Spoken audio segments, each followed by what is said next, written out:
turuan na naman oh. Sahod day mga kaibigan, February 15. What's up mga manggaw sa Pinas? At ito na nga yung sinahod natin mga kaibigan. Medyo malaki-laki, 5,200 mga kaibigan. Pero ang inyong lingkod, si OFW sa Pinas si Mark, ay sanay lang sa sahod na 4,500, 4,800. Ngayon, bakit kaya medyo malaki-laki mga kaibigan? Kahit hindi pa naman tumas yung sahod ko.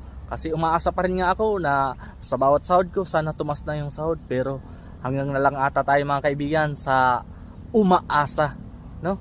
Baka panahon na rin para magwilga. Charot lang mga kaibigan.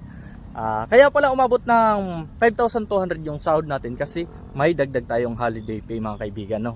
Kaya dumagdag na rin kahit papano. Kaya masaya na tayo, ano? At ibabudget na nga natin ang ating medyo malaking sahod. Ang unang binabudgetan ko mga kaibigan, alam nyo naman, sa anak ko dahil naggatas pa, 1,000 pang bili ng gatas mga kaibigan, ano? At syempre sa anak ko pa rin yung 500 dito sa 1,000 ay pambili ng diaper, at yung 500 pa ditong matitira ay pangbayad natin sa kuryente mga kaibigan kasi mahirap na pag maputulan, no? At syempre kailangan din natin ng bigas kasi malapit ng mga anak si Mrs. Mag-iimbak na ako ng maraming bigas, no? Bibili ako ng kalahating sako, 1,000 din mga kaibigan.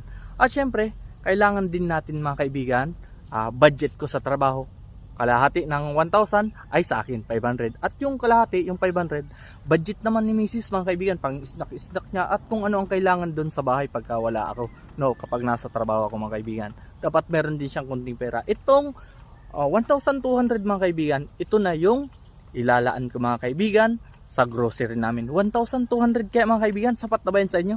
No? Kaya yan basta nagbabudget tayo mga kaibigan. At maraming salamat, at ito ang inyong lingkod mga kaibigan.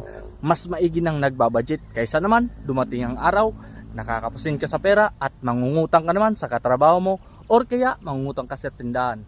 At dyan nagtatapos ang ating budgeting na mga kaibigan. Maraming salamat, bye bye!